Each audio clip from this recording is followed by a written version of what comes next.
സാമ്പാർ പൊടി ഇല്ലെങ്കിൽ എന്താ, തനി നാടൻ രീതിയിൽ ഇതുപോലെ സാമ്പാർ ഉണ്ടാക്കുന്നത് കണ്ടോളൂ കേട്ടോ. അപ്പോൾ അതിനായിട്ട് ആദ്യം പരിപ്പും കായും കുറച്ച് സവാള ഇതുപോലെ ഇങ്ങനെ വേവിച്ചെടുക്കുക. മഞ്ഞൾപ്പൊടിയും ചേർത്തോളൂ കേട്ടോ. ഇനി നമുക്ക് വറ്റൽമുളക്, മല്ലി, നല്ല ജീരകം, പെരിഞ്ജീരകം, കുറച്ച് ഉലുവ ഇതെല്ലാം കൂടിയിട്ട് തേങ്ങയും കൂട്ടിയിട്ട് ഇതുപോലെ കുറച്ച് വെളിച്ചെണ്ണയിൽ ചട്ടിയിൽ നന്നായിട്ട് വറുത്തെടുക്കണം കേട്ടോ. അതിൻ്റെ കൂടെ കുറച്ച് ചെറിയുള്ളിയും വെളുത്തുള്ളിയും കൂടി ചേർത്ത് കൊടുത്തോളൂ കേട്ടോ. ഇനി നമുക്കിതിലേക്ക് ആവശ്യത്തിനുള്ള ഓരോ വെജിറ്റബിൾസ് ആയിട്ട് കട്ടാക്കി ഇതുപോലെ അങ്ങനെ മാറ്റി വെക്കുന്നുണ്ട്. ഓരോരുത്തരുടെ ഇഷ്ടത്തിനനുസരിച്ചുള്ള വെജിറ്റബിൾ ഓരോരുത്തർക്ക് ഉപയോഗിക്കാനായിട്ട് പറ്റും കേട്ടോ.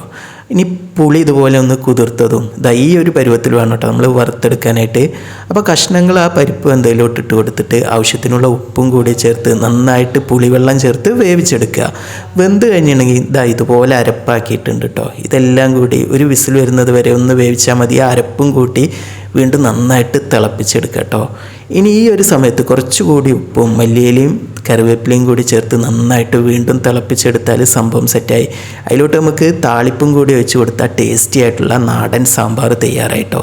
അപ്പോൾ ഇതുപോലെയൊക്കെയുള്ള സിമ്പിളായിട്ടുള്ള റെസിപ്പിക്ക് ചാനൽ ഫോളോ ചെയ്യാനായിട്ട് മറക്കരുത്. ലൈക്ക് ചെയ്യാനും ഷെയർ ചെയ്യാനും കമൻറ്റ് ചെയ്യാനും മറക്കല്ലേ.